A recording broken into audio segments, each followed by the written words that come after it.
Praise the Lord. ఆదివారము August 11, 2024. ఈ రోజు దేవుని వాక్యము. ఆహా, దేవుని బుద్ధి జ్ఞానముల బాహుల్యము ఎంతో గంభీరము. ఆయన తీర్పులు శోధింపనెంతో అసఖ్యములు, ఆయన మార్గములెంతో అగమ్యములు. రోమాపత్రిక 11వ అధ్యాయము 33వ వచనం. చెప్పసఖ్యము కాని సంపద.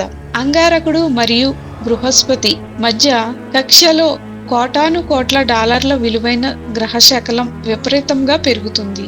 16 సైకీలో బంగారము, ఇనుము, నికెల్ మరియు ప్లాటినం వంటి లోహాలు అపారమైన మొత్తంలో ఉన్నాయని శాస్త్రవేత్తలు చెబుతున్నారు. ప్రస్తుతానికి భూలోకవాసులు ఈ గొప్ప వనరును తవ్వడానికి ప్రయత్నించడం లేదు.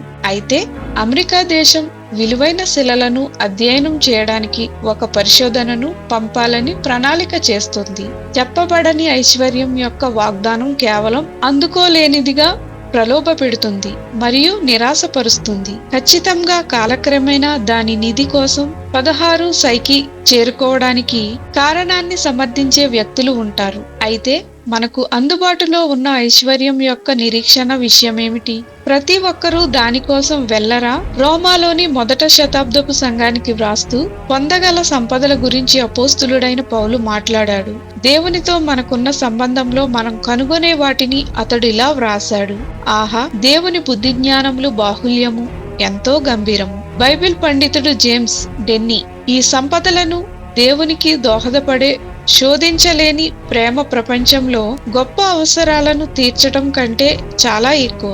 ఏదో దూరంగా ఉన్న గ్రహశకలం నుండి బంగారు ముద్దల కంటే ఇది మనకు ఎక్కువగా అవసరం కాదా? పరిశుద్ధాత్ముడు మనకు సహాయం చేయడం ద్వారా మనము దేవుని జ్ఞానం మరియు లేఖనాల్లో ఉన్న జ్ఞాన సంపదను గని త్రవ్వవచ్చు. ఆ సంపదలను త్రవ్వడానికి మరియు ఆయనను మరింత తెలుసుకోవడానికి మరియు నిధిగా ఉంచడానికి దేవుడు మనలను నడిపిస్తాడు. మీరు దేవుని ప్రేమలో ధనవంతులు కావడం అంటే ఏమిటి?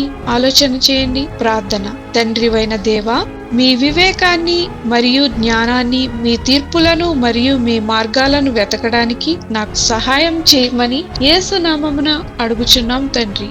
ఆమేన్.